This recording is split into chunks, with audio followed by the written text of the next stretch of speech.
Delhi university से graduation की पढ़ाई की, सीआईएसएफ जैसी नौकरी को छोड़ा, पिता के नक्शे कदम पर चलते हुए पास किया यूपीएससी, बना आईएएस अधिकारी। सीआईएसएफ और एसएसबी जैसी परीक्षाओं को पास करने के बाद भी छोड़ दी नौकरी, पिता के अरमानों को सजोए 2022 में दे दिया पिता को सबसे बड़ा तोहफा।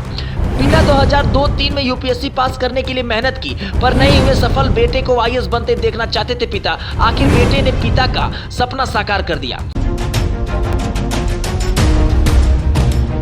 उस पिता के लिए वो पल गौरव से भरा होता है जब खुद जिस चीज को पाने के लिए कई दफा फेल हुए हों उसे हासिल नहीं कर पाए हों, लेकिन जब उनके बच्चे अपने पिता की असफलता को पास करके सफलता में तब्दील कर देते हैं तो उस पिता के लिए इससे खुशनुमा पल कोई नहीं हो सकता। ऐसे ही एक कहानी आईएएस अफसर सिद्धार्थ शुक्ला की है। मीडिया रिपोर्ट के अनुसार उनके पिता यूपीएससी सिविल सेवा परीक्षा दी लेकिन असफल रहे। सिद्धार्थ शुक्ला ने वर्ष 2022 में यूपीएससी सीएससी की परीक्षा 18वीं रैंक के साथ पास की। सिद्धार्थ के पिता वर्ष 2002-3 में अपने असफल प्रयासों के बाद पत्रकारिता की ओर रुख कर दी और इसके बाद अपने परिवार के साथ उत्तर प्रदेश के आजमगढ़ से दिल्ली आ गए। हालांकि सब कुछ अच्छा था लेकिन अधूरी इच्छा उनके पिता के दिल में बनी रही और उसे उम्मीद थी कि एक दिन उनके बेटे को इसका एहसास होगा।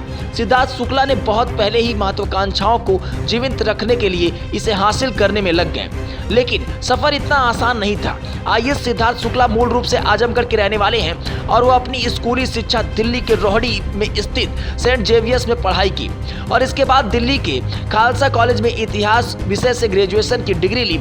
क्लास में टॉप रहे सिद्धार्थ अपने पिता के सपने पर चलने का निर्णय लिया और यूपीएससी सीएससी की परीक्षा की तैयारी शुरू कर दी। उनकी मां एक पूर्व शिक्षिका थी जो अब गृहिणी है और उनके पिता एक समाचार पत्र में काम करते हैं। सिद्धार्थ जब प्रयास करते और उनका परिणाम सही नहीं आ रहे थे तो उन्होंने अन्य विकल्पों पर विचार करने का प्रयास किया और इसके बाद उन्होंने आखिरी बार यूपीएससी की परीक्षा में भाग लिया और इंटरव्यू राउंड में आगे बढ़े। सीडीएस और एसएसबी पास करने के बाद अंततः उन्होंने वर्ष 2020 में यूपीएससी सीएपीएफ की परीक्षा AIR 27 रैंक से पास की और इसके बाद उन्होंने ट्रेनिंग शुरू किया और उन्होंने केंद्रीय औद्योगिक सुरक्षा बल यानी सीआईएसएफ में असिस्टेंट कमांडेंट के पद पर नियुक्ति मिली। वैसे सिद्धार्थ शुक्ला की ये कहानी आपको कैसी लगी, अपनी प्रतिक्रिया जरूर दे। बने रहें जेटी न्यूज के साथ। लेकिन अगर ये खबर आप यूट्यूब पर देख रहे हैं चैनल को सब्सक्राइब करना ना भूलें, फेसबुक पर देख रहे हैं तो पेज को फॉलो करना ना भूलें।